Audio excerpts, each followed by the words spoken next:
Yan yung ulam natin ngayon. So, sasabawan natin. Ulo ng maya-maya. Luto na yung ulo ng isdang ulam natin. Ito naman yung sinasabi ko na ang hirap kumain mag-isa. Ang lungkot kasi kanya-kanya ka naman kami dito. Isang magandang at mapagpalang araw sa lahat. Ngayon ay December 16, 2024. 9 days na lang ay Christmas na. Advance Merry Christmas to all. Galing tayo sa trabaho at pumunta tayo sa city at bumili tayo ng ulo ng maya-maya. Yan ay sasabawan natin. Medyo pagod at gutom na rin, so halika't samahan niyo akong magluto. Sasabawan na natin yung ulo ng maya-maya. Haluan natin ng sili, luya, sibuyas at saka kamatis. Tapos meron ting sitaw at saka pechay. So papakulo na rin ako ng tubig para sa ganon makakain na tayo. Kasi medyo gutom na rin. So ito na naman, malapit ng Pasko. Advance Merry Christmas to all. Merry Christmas to me. Dito sa ibang bansa hindi ramdam yung Pasko dito. Ako pala si Ronnie, isang OFW dito sa bansang Kuwait. Kung bago pa lang channel ko, pa-like, share, and subscribe naman dyan. Maraming salamat. Titignan natin maigi yung ulam natin, ulo ng maya-maya. Yan yung ulam natin ngayon. So, sasabawan natin. Ulo ng maya-maya. So, ilagay na natin yung ricado. Para sa ganon, maluto na. Yaps! Kumukulo na rin. Lagyan natin yung luya. Kamatis at sibuyas. Para lumasa. So, talagang ganyang buhay. Ang hirap din maging isang OFW. Wala kang asahan. Pag uwi mo, ikaw pa rin ang magluluto.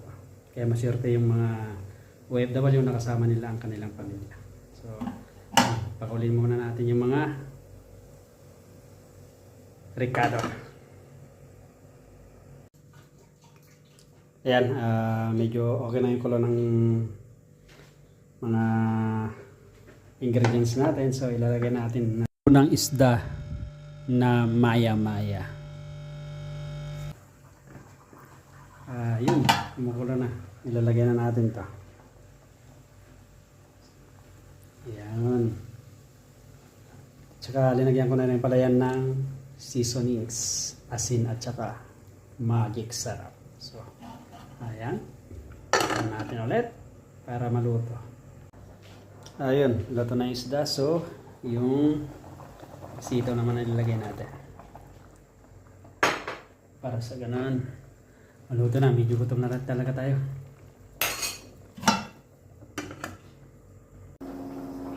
Ilagay na rin natin itong dahon ng pechay.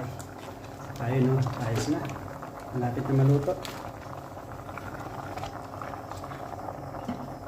Natin para maluto na. Ayun, luto na yung ulo ng isdang ulam natin. Halika na, kakain na tayo. Samahan niyo ako. Kainan na. Luto na yung ulo ng isdang ulam natin. Halika na, kahit samahan niyo akong kumain. Sarap. Ito na, nakapagluto. Tapos na tayo magluto at kakain na tayo. Halika at samahan niyo ako. Ito yung ulam natin. Ulo ng isda, maya-maya na sinabawan natin, halo ng sitaw at saka dahon ng pechay. Ayos, matamis-namis. Ito naman sinasabi ko na ang hirap kumain mag-isa. Ang lungkot kasi kanya-kanya ka naman kami dito. Yung mga iba, nasa trabaho pa, hindi pa dumadating. Kasama ko na sa kwarto. Tutulog na kasi ang aga ng pasok na. Minsan pumapasok na alas 12 ng madaling araw, alas 2.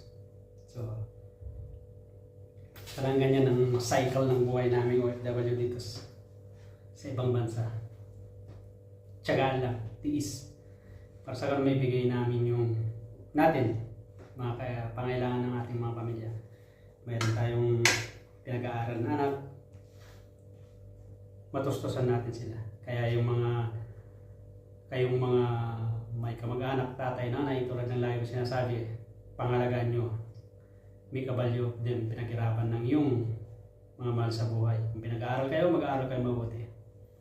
So, halina kayo, kakain na tayo. So, ang lungkot, tulad sabi ko, ang hirap kumain mag-isa. Masarap maminsan ang ulam, kaso nga lang, mag-isa ka naman. Pero tulad ng lagi ko sasabi, kailangan ng tiis at tiyaga.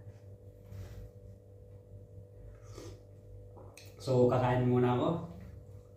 Ang sabi ko ngayon ay December 16, 2024. At mag 6 p.m. na. In the afternoon. Evening na. So, maraming salamat. Ako ulit si Ronnie, isang OFW dito sa bansang Kuwait. Have a nice and great day to all of you. Kita-kits sa masunod kong videos.